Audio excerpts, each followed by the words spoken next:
Fundamental of surveying में question practice कर रहे थे हमने अब तक 20 क्वेश्चन कर लिए हैं, तो अब हम 21st क्वेश्चन से स्टार्ट करेंगे। तो 21st क्वेश्चन क्या कहता है कि which one is the upper limit of the survey area square kilometre for use of plane survey. ये कह रहा है कि प्लेन सर्वे करने के लिए आप एरिया की अपर लिमिट बताओ कौन सी लोगे, मतलब कितने बड़े एरिया तक के लिए आप प्लेन सर्वे कर सकते हो। तो देखो दो टाइप के होते हैं, एक होता है प्लेन सर्वे, एक होता है जियोडेटिक सर्वे। ठीक है, डिफरेंस वैसे तो ये होता है कि मान लो आपका अर्थ है यहाँ पे, ठीक है, आप स्मॉल एरिया के लिए करते हो प्लेन सर्वे में, तो उसमें क्या है अर्थ का कर्वेचर नहीं लेते हो आप, क्योंकि ये क्या है स्मॉल एरिया में वो स्ट्रेट जैसा ही लगता है। लेकिन जब आप जियोडेटिक सर्वे कर रहे होते हो तो लार्ज एरिया के लिए करते हो, ठीक है, जब क्या है उसमें कि आपको कर्वेचर लेना पड़ता है, इफेक्ट दिख जाता है इसलिए, ठीक है। तो ये तो था डिफरेंस वैसे, लेकिन ये एरिया के फॉर्म में पूछ रहा है, तो एक वैल्यू है 195.5 किलोमीटर स्क्वायर, ये एरिया है, ठीक है। इससे अगर कम होगा तो वो प्लेन सर्वे होता है, इससे ज़्यादा होगा तो जियोडेटिक सर्वे है। तो इसके अकॉर्डिंग तो देखा जाए तो हमारी अपर लिमिट तो ये होनी चाहिए कि 195.5 किलोमीटर स्क्वायर, ठीक है। बट आप यहाँ पे वैल्यूज़ देखो 250, 300, इसमें कहीं भी नहीं लिखा। तो आप क्या करोगे, इसके सबसे नियर वाली आप वैल्यू लेके चलोगे कि ये हमारी क्या होगी, अपर लिमिट होगी प्लेन सर्वे के लिए। तो सबसे अपर कौन सी है, 250। और बुक में तो ऐसे भी दे रखा है कि upper limit of the plane survey कभी कहीं कहीं पे 260 किलोमीटर स्क्वायर लिख रखा है। तो उस हिसाब से भी आपको पता होना चाहिए, ठीक है। तो ये 250 इसके नियर बाय भी है, और ऑप्शन में नहीं है, उसके अकॉर्डिंग हमने क्या है ये वाला वैल्यू ले लिया, ठीक है। 22 क्वेश्चन क्या कह रहा है, विच one is the smallest scale. देखो स्केल का जो फॉर्म यहाँ पे दे रखा है वो आरएफ की फॉर्म में दे रखा है, रिप्रेजेंटेटिव फ्रैक्शन। रिप्रेजेंटेटिव फ्रैक्शन में क्या होता है, ऊपर न्यूमिनेटर 1 होता है, डिनोमिनेटर में कोई वैल्यू होती है, ठीक है। तो अभी इन्होंने पूछा है कि स्केल स्मॉलेस्ट होना चाहिए, छोटा स्केल होना चाहिए, मतलब स्केल क्या है सब छोटा होना चाहिए। छोटा तब होगा जब आपकी ये डिनोमिनेटर में वैल्यू ज़्यादा होगी, है ना। कॉन्सेप्ट तो पता होगा कि जितना डिनोमिनेटर बड़ा रहता है उतनी ओवरऑल वैल्यू क्या है छोटी आती है। तो जस्ट आप देखो कि ये सबसे बड़ा कौन सा है, यहाँ देखेंगे सबसे बड़ा हमारा 2500 है, तो अपना ये वाला स्केल सबसे छोटा हो जाएगा। तो डी ऑप्शन करेक्ट। अब आते हैं 23 क्वेश्चन पे। क्या कह रहा है, a surveyor measure distance between 2 points on a map of representative fraction of 1:100 is 60 meter, but later he found that the used wrong representative fraction of 1:50. What is the correct distance between the 2 points? Question क्या कह रहा है कि एक surveyor था जो major कर रहा था डिस्टेंस ग्राउंड पर, ए टू बी कोई पॉइंट है, उनके बीच का डिस्टेंस मेजर किया और वो कितना आया कि 60 मीटर, ठीक है। और जो उसने स्केल यूज़ करा आरएफ की फॉर्म में वो था 1/100, ठीक है। ये स्केल यूज़ करा, ठीक है, हाँ ये स्केल यूज़ करा, लेकिन बाद में उसे पता चला कि उसने क्या है गलत स्केल यूज़ कर दिया है। असली में जो स्केल था वो 1:50 था, जो राइट स्केल था वो 1/50 था एक्चुअली, बट उसने क्या है रॉन्ग स्केल यूज़ किया, तो ये रॉन्ग वाला है, ये राइट वाला था। तो क्वेश्चन ये पूछ रहा है अगर वो राइट वाला यूज़ करता तब डिस्टेंस कितना आता, तब कितना होता, क्योंकि अभी रॉन्ग स्केल से यूज़ किया इसलिए रॉन्ग ही डिस्टेंस आया। इसलिए पूछ रहा है कि राइट यूज़ करते तब कौन सा डिस्टेंस आता, तो ओरिजिनल डिस्टेंस पूछा है या फिर करेक्ट डिस्टेंस। तो हमें करेक्ट डिस्टेंस निकालना है, ठीक है। करेक्ट डिस्टेंस फॉर्मूला क्या होता है, इधर मेजर डिस्टेंस इनटू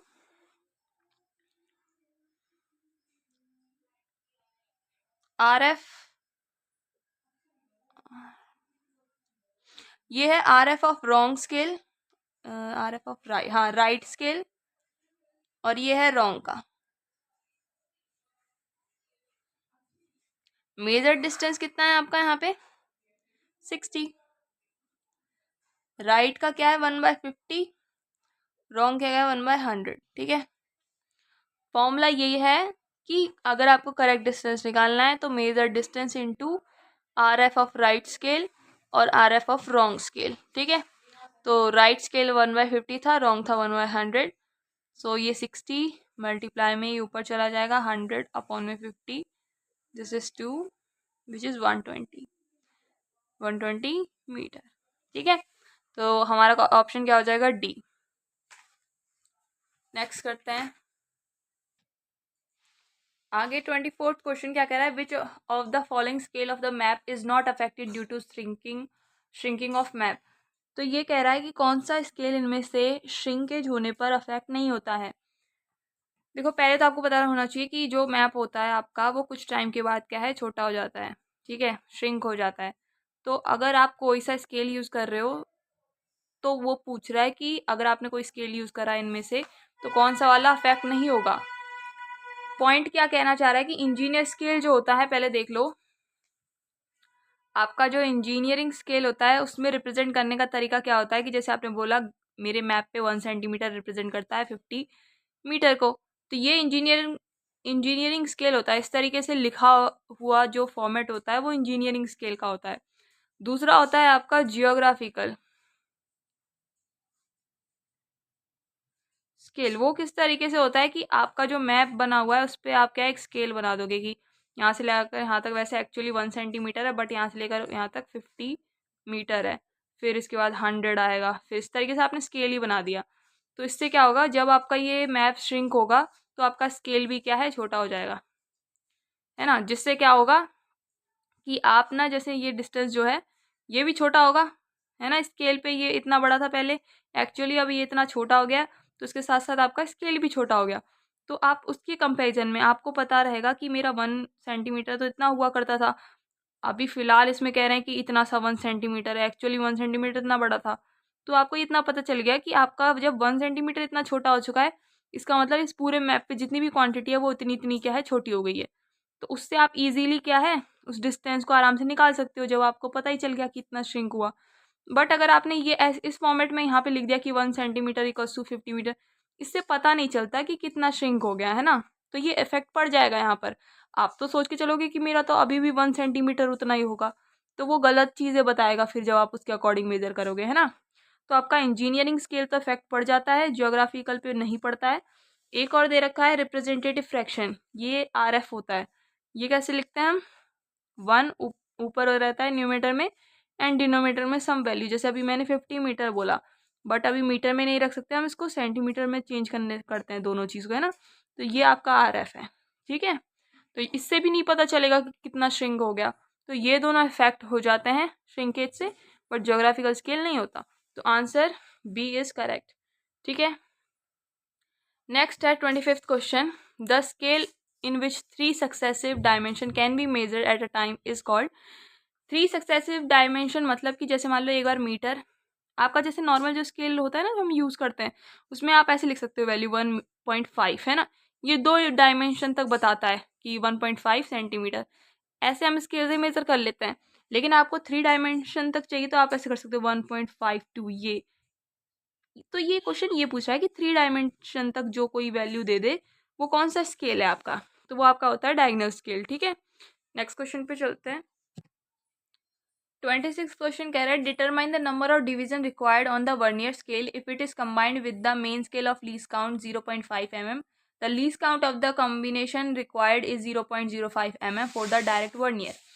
क्वेश्चन ये कह रहा है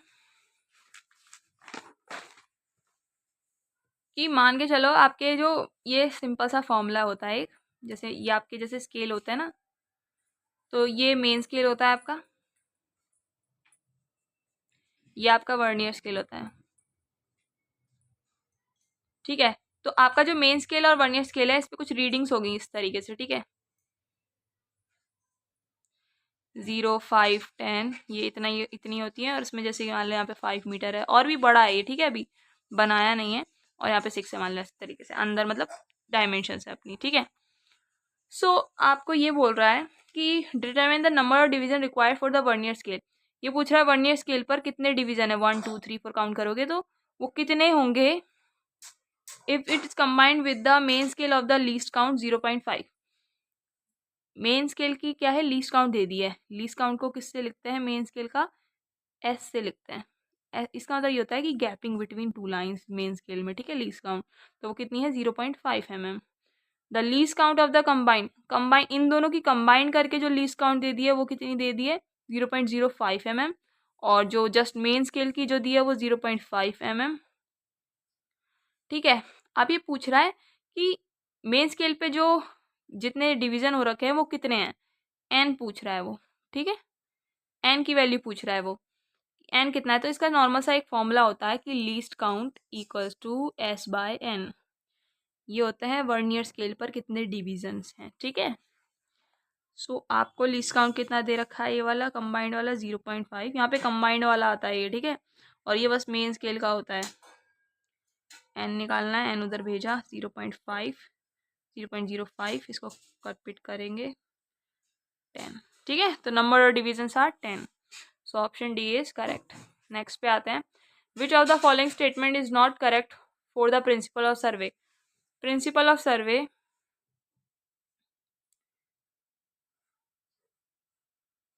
इसके दो होते हैं। पहला होता है principle work from whole to part.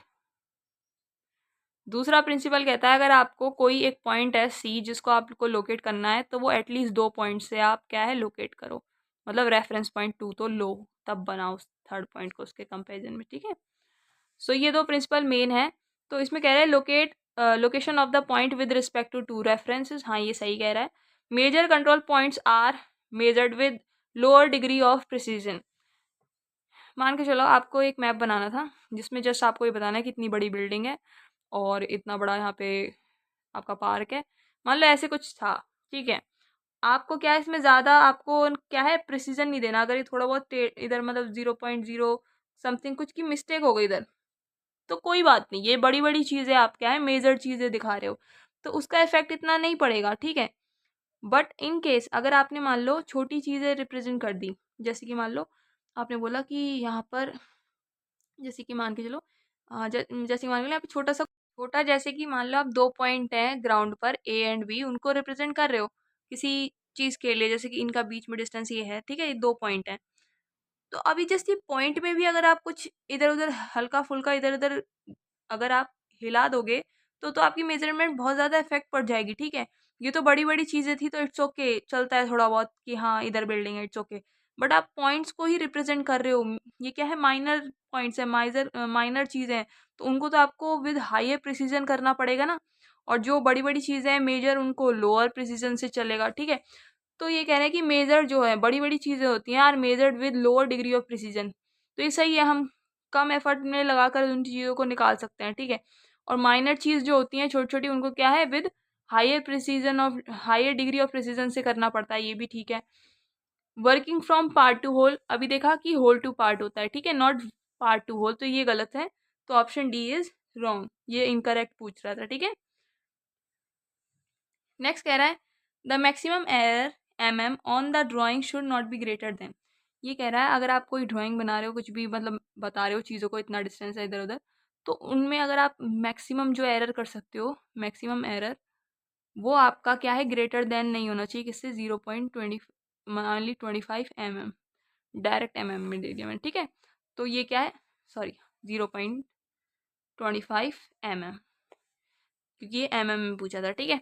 तो ये क्या है, इससे ज़्यादा बड़ी नहीं होनी चाहिए, किससे 0.25 से बड़ी गलती नहीं होनी चाहिए आपके मैप के अंदर, ठीक है, मेजरमेंट्स में, ठीक है। ये पॉइंट ठीक हो गया। 29 क्या है, the vernier scale in which 10 division of the vernier scale is equal to 9 division of the main scale is called. देखो ये बोल रहा है कि आपके ना दो टाइप के स्केल होते हैं, एक होता है डायरेक्ट स्केल, एक होता है आपका रेट्रोग्रेड स्केल। इनमें डिफरेंस ये होता है कि यहाँ पे जैसे मान लो यहाँ पे 0 था, यहाँ 5 था, यहाँ 10 था, ठीक है। यहाँ कुछ होगा इस मेन स्केल का, कुछ होगा जैसे 5, यहाँ 6, और ये क्या है आपका वर्नियर स्केल, ये मेन स्केल। तो रीडिंग आपने देखा 5 to 6 मतलब ऊपर बढ़ गई, और इधर 0 to 10 ये भी ऊपर बढ़ गई, ठीक है। इसमें ये हो गया डायरेक्ट स्केल में। इसमें क्या होता है, जैसे यहाँ पे होगा 5, यहाँ 6 है, तो यहाँ होगा 0, यहाँ होगा 5, यहाँ होगा 10, ठीक है। यहाँ तो मेन स्केल में ऊपर जा रही है रीडिंग, और यहाँ वर्नियर स्केल में, ये वर्नियर स्केल है, इसमें क्या है नीचे जा रही है रीडिंग, इसमें अपोजिट होती है, ठीक है। ये हो गया एक डिफरेंस। दूसरा डिफरेंस ये होता है कि आपकी जो यहाँ पे ये जो डिविजन्स है ना, ये छोटे छोटे, तो यहाँ पर ये ज़्यादा क्या है स्मॉल गैप होता है एज़ कम्पेयर टू आपके जो मेन स्केल में जो गैप होता है, ठीक है, उनसे। और यहाँ क्या होता है, यहाँ पर आपके बड़े बड़े मतलब बड़े होते हैं यहाँ पे गैप्स, एज़ कम्पेयर टू इधर वाले, ठीक है, यहाँ के छोटे छोटे होते हैं। ये डिफरेंस होता है एक तो, ठीक है। तो ये कहना चाह रहा है, इन्होंने अलग टाइप से क्वेश्चन पूछा। तो ये एक चीज़ होती है, फॉर्मूला होता है डायरेक्ट स्केल का कि N B equals to n-1 S. S बताता है इन दोनों की गैपिंग, ये एस है। और जब 1 ईयर की गैपिंग बतानी होती है तो वो वी से लिखते हैं, ठीक है। एन बता रहा है कि अगर मान के चलो आपने इतना डिस्टेंस लेके चल रहे हो, तो ये बता रहा है कि इतने डिस्टेंस में आपके एन में कितने ऐसे गैप आ गए हैं, मतलब 1 ईयर में इतने कितने गैप आ गए हैं इतने से डिस्टेंस में, वो एन से रिप्रेजेंट किया है मान लो, ठीक है। और उतने ही डिस्टेंस इधर होगा, इतना ही इधर वन मेन स्केल का होगा, ठीक है। तो उन दोनों का एक कंपेरिजन करके फॉर्मूला बनाया है कि एन जो 1 ईयर में गैप हैं, यहाँ पर जितने भी गैप होंगे इतने से डिस्टेंस में, उसको वी से मल्टीप्लाई करो, इक्वल्स टू यहाँ के जो डिवीजन होते हैं वो इसके कंपेरिजन में एक कम होता है, n-1 होता है इंटू एस, इसका डिस्टेंस, ठीक है। तो इसका सिंपल सा मतलब ये है, मान के चलो अगर यहाँ पे कितने हैं, इसने यहाँ पे क्वेश्चन में बोला कि आपके the vernier scale is, vernier scale के 10 डिवीजन है, ठीक है। मान के चलो अगर इसने वर्नियर स्केल के 10 डिवीजन है, ठीक है, तो 10 भी हो गया, और इसके कितने डिवीजन हो जाएंगे फिर 10-1 9s, ठीक है। तो कह रहा है कि और मेन स्केल पे 9 है, ठीक है, मेन स्केल पे 9 है और 10 डिवीजन वर्नियर के हैं, ठीक है। तो आप देखना चाहो तो ये किससे मैच कर रहा है, आपका डायरेक्ट स्केल से। वहीं अगर आप रेट्रोग्रेड का लेके चलो, इसमें भी यही होता है कि इसका डिस्टेंस वाला गैप को एस कहते हैं, इसके वाले को वी कहते हैं, ठीक है। और इसमें भी ऐसे ही जितने भी गैप ले लो इतने डिस्टेंस में उनको एन बोलते हैं, और इसका एक फॉर्मूला आएगा, वो कितने होते हैं मैं बताती हूँ। जैसे एन वी होता है, इसमें -1 था, इसमें होता है n+1, ठीक है। तो मतलब यहाँ पे अगर 10 है तो आपके मेन स्केल में कितने होंगे, 11, ठीक है। तो 11 तो नहीं बोला था, एक कम बोला है, तो कम इसमें होता है, ज़्यादा इसमें होता है, ठीक है, 11। इसलिए इसमें कौन सा वाला हो जाएगा, डायरेक्ट वर्नियर होगा, क्योंकि डायरेक्ट वर्नियर ही इस कंडीशन को फुलफिल कर रहा है, ठीक है, कि यहाँ पर 10 है, यहाँ पर 9 है। इस केस में क्या होता है कि अगर यहाँ पर तुम्हारे 10 है तो यहाँ पर 11 होंगे, यहाँ एक ज़्यादा होता है, यहाँ एक कम होता है, ठीक है। तो 10 अगर वर्नियर पर दिखा रहा है तो 9 मेन स्केल पे, और ये कंडीशन किस में है, डायरेक्ट वर्नियर में, तो ये आंसर करेक्ट हो जाएगा। वैसे डबल वर्नियर भी बता देती हूँ थोड़ा बहुत।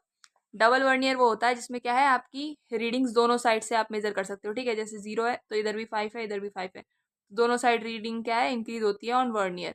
मेन स्केल में तो एक ही साइड है, जैसे 5 और 6 है, बट इसमें क्या है, दोनों साइड रीडिंग्स होती हैं। और अभी जो ये वाला देख रहे थे हम, डायरेक्ट और रेट्रोग्रेड वर्नियर में, इनमें बस एक ही साइड रीडिंग या रीडिंग बढ़ती है, या तो इंक्रीज या फिर डिक्रीज, ठीक है। इस वाले केस में दोनों रीडिंग ऊपर जाती हैं, और रेट्रोग्रेड स्केल में दोनों रीडिंग क्या है, अपोजिट इन डायरेक्शन होती है, ओके। सो डबल स्केल में क्या होता है, रीडिंग दोनों साइड बढ़ती है, ठीक है। अब एक होता है एक्सटेंडेड वर्नियर, ये वर्नियर तब आप यूज़ करते हो जब मान लो आपके जो ये डायरेक्ट वर्नियर, रेट्रोग्रेड वर्नियर, ये जो वर्नियर हैं, इनमें जब आपकी रीडिंग ना आपको पता ना चले कि ये कहाँ कोइंसाइड कर रही है, दोनों एक दूसरे से कहाँ ये दोनों कोइंसाइड कर रही है, जब वो आप डिटेक्ट ना कर पाओ, है ना।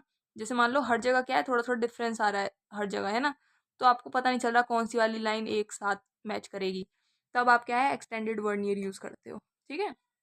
सो एक्सटेंडेड वर्नियर का एक फॉर्मूला होता है, जैसे अभी डायरेक्ट में तो हमने देखा कि डायरेक्ट में N V equals to n-1 S होता है डायरेक्ट का, है ना।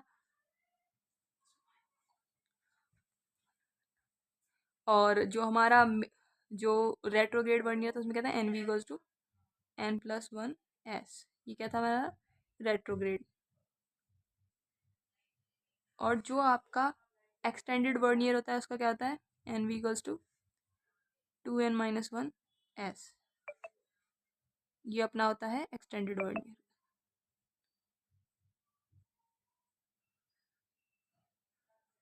ओके। क्योंकि ये फॉर्मूले काम आने वाले हैं इसलिए मैं आपको याद करने के लिए बोल रही हूँ, इनको याद कर लेना, ठीक है। आगे चलते हैं। 30 क्वेश्चन क्या कह रहा है, what is the representative fraction for a scale of 10 centimetre equals to 20 kilometre. क्या कह रहा है, आर एफ आपको पता है, फॉर्मूला सिंपल सा होता है कि आर एफ इक्वल्स टू आपका मैप पर कितना डिस्टेंस है अपॉन में आपका ग्राउंड पे कितना डिस्टेंस है। मैप पर आपका जैसे इसमें बोला है कि 10 सेंटीमीटर मैप पर है, और आपका ये ग्राउंड पे 20 किलोमीटर है, ठीक है। मैप पे कितना 10 सेंटीमीटर, ग्राउंड पे है 20 किलोमीटर। पर यूनिट क्या है, दोनों सेम होनी चाहिए, इसलिए दोनों को सेंटीमीटर में चेंज करेंगे। इसको चेंज करते हैं, 20 इंटू मीटर में हो गया, फिर सेंटीमीटर में हो गया। सो इसको जब सिंप्लीफाई करेंगे, दिस इज इक्वल्स टू 1 2 3 4। तो ये आंसर होना चाहिए RF। तो देखते हैं कौन सा ठीक है, दिस वन। ओके, ये फॉर्मूला होता है सिंपल था कि मैप पे डिस्टेंस एंड ग्राउंड पे डिस्टेंस इक्वल्स टू RF। फिर इसके बाद आता है 30th क्वेश्चन पे, which of the following survey is use to define the property line. देखो प्रॉपर्टी लाइन कौन सी होती है, जैसे मान लो आपका एक मैप है जिसमें आपने दिखाया कि इतनी प्रॉपर्टी है, मतलब एक बाउंड्री सेट नहीं करते हम जिस तरीके से, जैसे ये है फिर ये है, तो इस तरीके से आप क्या है प्रॉपर्टी लाइंस बना दे रहे हो, ठीक है, कि इतनी प्रॉपर्टी गवर्नमेंट की, इतनी उनकी है, इतनी यहाँ पे इनकी है, लाइक इस तरीके से, है ना। जब आप इस टाइप के मैप बनाते हो प्रॉपर्टी लाइन्स के लिए, तो वो आपका कौन सा होता है, कैडेस्ट्रल सर्वे होता है, ठीक है, कैडेस्ट्रल सर्वे, जिसमें क्या है प्रॉपर्टी लाइन को डिफाइन करता है। और भी टाइप के सर्वे होते हैं जो कि मैंने ऑलरेडी बता दिए हैं, तो वो वीडियो में देख लेना। नेक्स्ट में आते हैं, टू क्वेश्चन क्या है, the vernier that is calibrated in the direction opposite to the main scale is called. अभी आपको थोड़ी देर पहले बताया कि जो हमारे दो स्केल थे, एक क्या होता है जो आपका क्या है सेम डायरेक्शन में बढ़ता है, दूसरा होता है एक जिस डायरेक्शन में इंक्रीज हो रहा है वर्नियर उसके अपोजिट डायरेक्शन में इंक्रीज हो रहा होता है, ठीक है। तो ये पूछ रहा है कि ऐसा कौन सा वर्नियर है that is calibrated in the direction opposite. Opposite कौन सा नेचर है इसका, इस वाले का, है ना, जिसका नाम क्या है रेट्रोग्रेड स्केल। तो मेन स्केल के जो अपोजिट हो वो वाला वर्नियर कौन सा है, रेट्रोग्रेड वर्नियर। तो आंसर क्या हो जाएगा अपना, रेट्रोग्रेड वर्नियर, ठीक है। नेक्स्ट करते हैं 33, क्या कह रहा है, in geodetic survey sum of angle degree of a spherical triangle should not be greater than which. इसका सिंपल क्या ही कहना चाह रहा है कि मान लो आपके दो टाइप के ट्रायंगल होते हैं, आपको पता होगा, ठीक है। एक होता है आपका प्लेन ट्रायंगल जो नॉर्मली ऐसे बनता है, एक होता है आपका स्फेरिकल जिसकी साइड्स कुछ इस तरीके से होती हैं, ठीक है, स्फेयर के टाइप का कट लेते हैं, ठीक है, 3 साइड होती है लेकिन स्फेरिकल टाइप। तो ये क्या आता है आपका,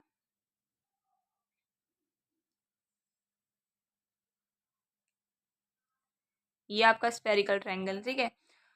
सो इसमें तो आपको पता है सम इसका 180 डिग्री होता है, ठीक है, और इसका कितना सम होता है, इसके तीनों एंगलों का सम जो होता है यहाँ पे सम जो आएगा वो ग्रेटर देन 180 डिग्री होता है एंड स्मॉलर देन 540 डिग्री होता है, ठीक है। इसको आप पाई भी कह सकते हो और इसको क्या कह सकते हो आप, कितने पाई, 3 पाई, ठीक है। सो इस फॉर्म में देगा पाई की फॉर्म में, तो इस तरीके से बता सकते हो, नॉर्मली ऐसे बता सकते हो। तो ये पूछ क्या रहा है कि किससे बड़ा नहीं होना चाहिए, तो इससे बड़ा नहीं होना चाहिए, ठीक है, उन तीनों का सम स्फेरिकल ट्रायंगल के। तो 540 इज द करेक्ट आंसर, ठीक है। और वैसे अगर एक का आपको पूछे ना कि एक एंगल का सम कितना होता है, वो लेस देन 180 डिग्री होता है, ठीक है, एक एंगल का सम। ओके, अब आते हैं, और बाकी एक प्रॉपर्टी यहाँ पे दे रखी है जैसे कि any angle is less then 2 right angle, या फिर पाई कह दो, क्योंकि पाई क्या है 2 राइट एंगल होता है, और 180, कोई भी एंगल उसका 180 से छोटा रहता है। और दूसरा कह रहा है कि the sum of 3 angle is less than three right angle, और 3 पाई और 540 इससे छोटा होता है और बड़ा होता है 180 डिग्री से, ठीक है, तीन एंगलों का सम। तो इस तरीके से आ गया। एक प्रॉपर्टी कह रही है the sum of any 2 side is greater than the third. ये तो आपके नॉर्मल ट्रायंगल में भी होता है कि दो साइड का जो सम होता है वो तीसरी वाली से बड़ा रहता है। 34th क्वेश्चन क्या कह रहा है, an area of a field is 250 square centimetre from a shrunk map having shrunk factor of a 0.9। Calculate the original area square metre on the field if the original scale of the map is 1 centimetre equals to 50 metre.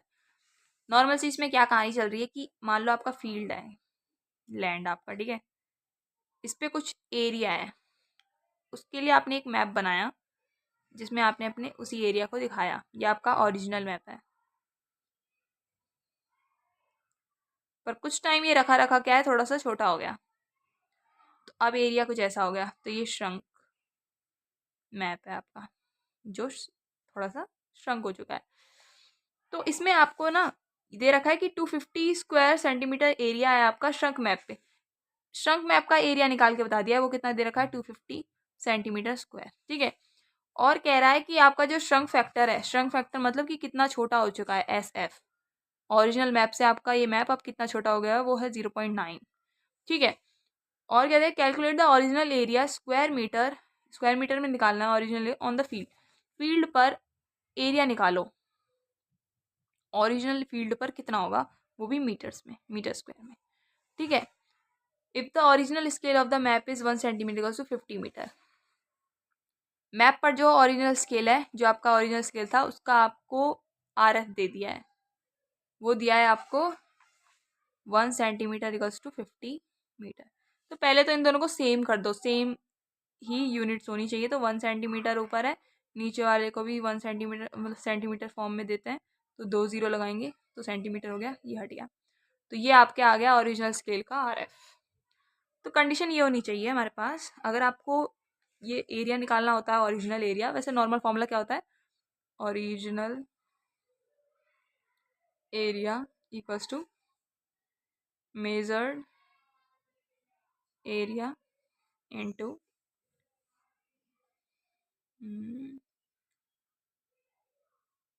एक minute, measured area into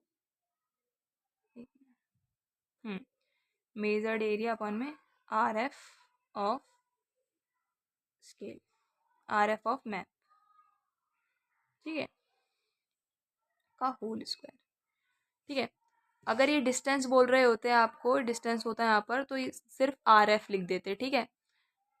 अब ये क्या कहना चाह रहा है, देखो, original scale आपका नॉर्मल निकल जाता है कि आपके पास मेजर्ड एरिया होना चाहिए कि आपने कितना मेजर करा है, और उसी मैप का, जिस मैप का आपने एरिया निकाला है, उसी मैप का आपके पास RF भी होना चाहिए, ठीक है।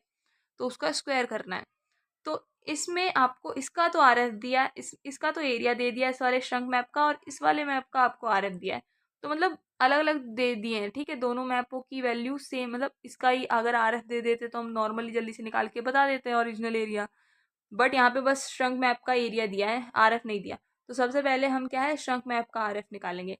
तो वो कैसा होता है, SF इक्वल्स टू जो आपका श्रंक फैक्टर है, वो किसके इक्वल होता है, RF of shrunk map upon में RF ऑफ ओरिजिनल मैप। ये होता है असली में फॉर्मूला, आपको ये वैल्यू निकालनी है।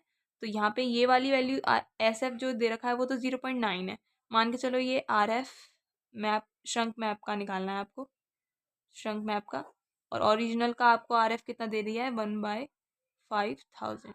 इसको उधर लेके जाते हैं तो 0.9 1/5000 equals to RF of shrunk map, ठीक है। ये आई है वैल्यू, ठीक है। अभी आपको क्या है, इसको सिंप्लीफाई कर दो तो ये वैल्यू कुछ इस तरीके से आएगी, 5500 equals to RF of shrunk, ठीक है। इतना निकाला, ठीक है। अभी हमें RF मिल चुका है उसी मैप का जिस मैप का हमारे पास एरिया है ना, इसी मैप का, हमने श्रंक मैप का ही अभी हमने RF भी निकाल लिया, ठीक है। अब वैल्यू पुट करते हैं डायरेक्ट, ठीक है। तो अब हमें वैसे तो ओरिजिनल एरिया निकालना था, ओरिजिनल एरिया, तो वो क्या होगा, मेजर्ड एरिया कितना है, 25 सेंटीमीटर स्क्वायर। अभी आपको आंसर पूछा है उसने मीटर स्क्वायर में, तो इसको मीटर स्क्वायर में चेंज कर दो। जैसे 250 सेंटीमीटर है, तो सेंटीमीटर को मीटर में चेंज करने 10 × -4 मीटर स्क्वायर अपॉन में RF कितना निकल गया है, 1/5500।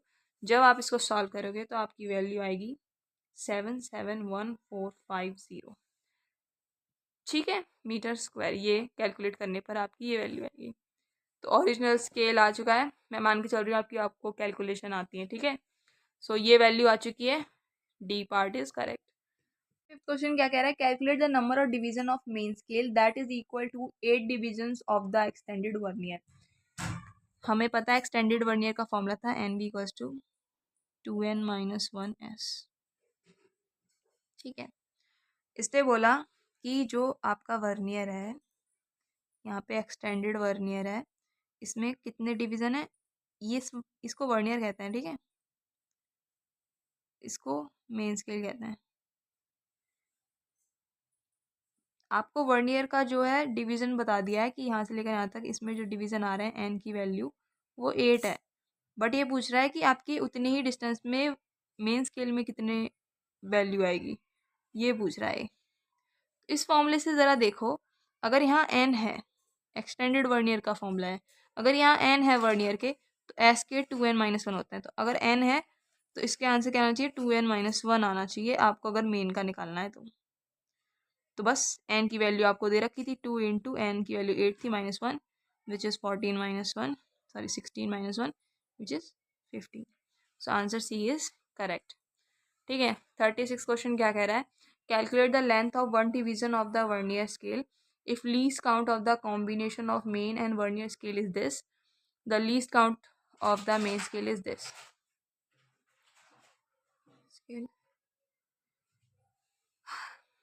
कह रहा है, क्वेश्चन अच्छे से पढ़ना, ठीक है। पहले फिर से एक बार ये मैप बनाते हैं इस तरीके से, आई मीन डायग्राम। कह रहे हैं कि calculate the length of the one division of the vernier scale. Vernier scale पे जैसे ये वैल्यूज हैं, तो ये कह रहा है, ये एक को हम वी कहते थे ना, तो ये कह रहा है कि वन डिवीजन का कितना डिस्टेंस है उसकी वैल्यू पूछ रहा है, वी है ना। If least count of the combination of the main scale and the vernier scale is this, least count दे दिया है दोनों का कंबाइन, वो कितना दिया है 0.02 मिलीमीटर, ठीक है।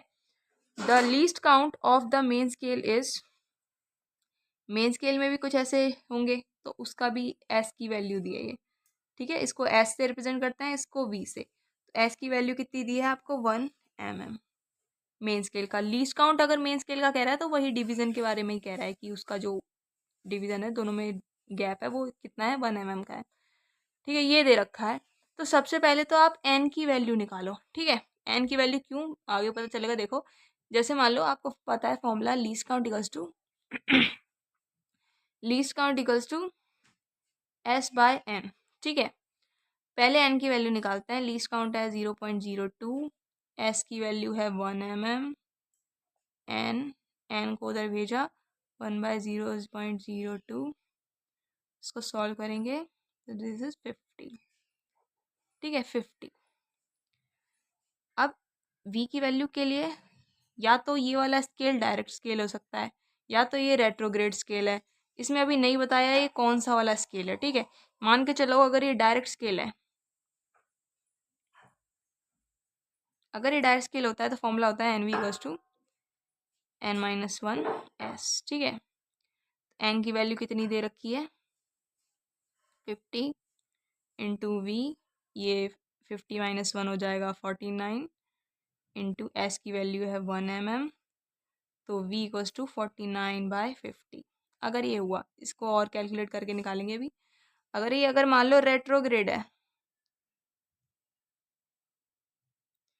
तो फॉर्मूला होता है N V equals to n+1s, N की वैल्यू 50, वी को निकालना है विच इज़ 51, n+1 है इसीलिए 50 + 1 51, एस की वैल्यू है 1, सो वी यहाँ से आएगा 51/50। इसको सॉल्व करेंगे तो इसकी वैल्यू आती है 1.03, इसको सॉल्व करते हैं तो वैल्यू नहीं 1.2 होता है, ठीक है। और इसको अगर सॉल्व करते हैं तो आती है 0.98, ठीक है।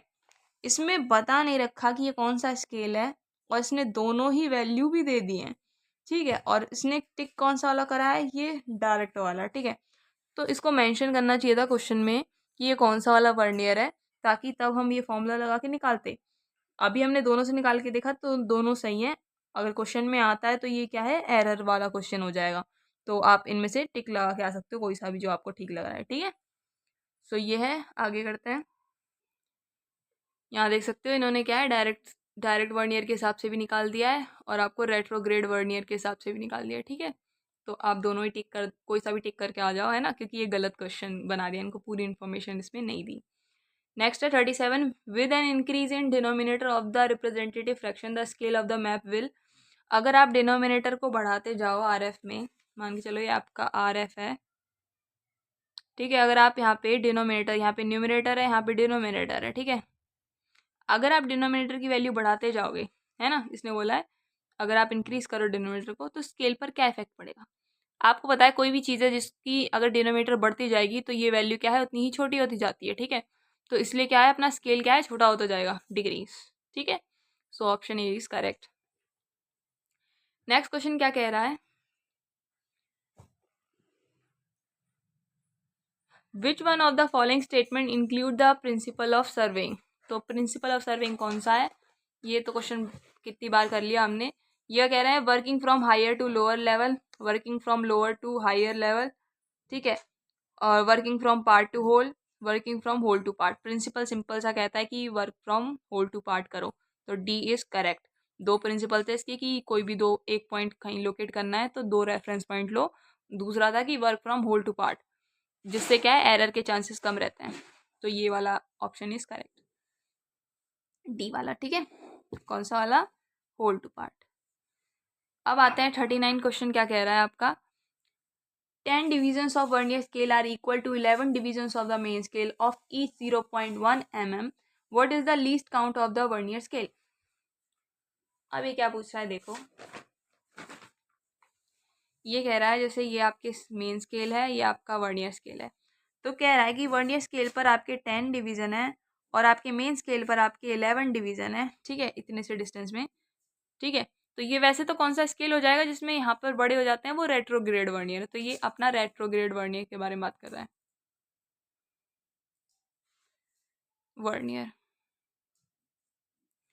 ठीक है। अब इसमें सिंपल सा ये पूछ रहा है कि हाँ मेन स्केल का इसने लीस्ट काउंट दे दिया, लीस्ट काउंट मतलब गैप, और उसको किससे रिप्रेजेंट कर रहे थे? एस से। एस की वैल्यू कितनी दी है इसने? 0.1 mm। ये पूछा है least count of the vernier scale, मतलब कंबाइंड लीस्ट काउंट पूछ रहा है। तो फॉर्मूला क्या होता है लीस्ट काउंट का? Equals to S by N. S तो है बट एन हमारे पास, हाँ देखो एस की वैल्यू हमारे पास है 0.1 mm और एन 10 दे रखा है, दोनों ही वैल्यू हमारे पास, एन की वैल्यू भी है 10, तो यहाँ से डायरेक्ट निकालते हैं 0.1 10 0.01 least count is equals to 0.0। तो अपना सिंपल सा ये फॉर्मूला से निकल जाता है, ठीक है। So answer is 0.01, B option is correct. Last 40th question, in geodetic survey sum of all interior angles of the spherical triangle should be, simple सा, इक्वल टू नहीं हो सकता, वो तो प्लेन ट्राइंगल का होता है। इक्वल टू 360 ये भी नहीं होता, इक्वल तो है ही नहीं वहाँ पे। ग्रेटर देन 180 डिग्री, हाँ ये सही कह रहा है, क्योंकि हमने देखा था जो हमारा स्फेरिकल ट्राइंगल था वो 180 से तो ग्रेटर था और स्मॉलर देन किससे था? 540 से। तो ये कह रहा है ग्रेटर देन 180, हाँ ये सही कह रहा है। लेस देन 180 नहीं, ये गलत कह रहा है, ठीक है। तो ये वाला C option is correct. So hope you like this session.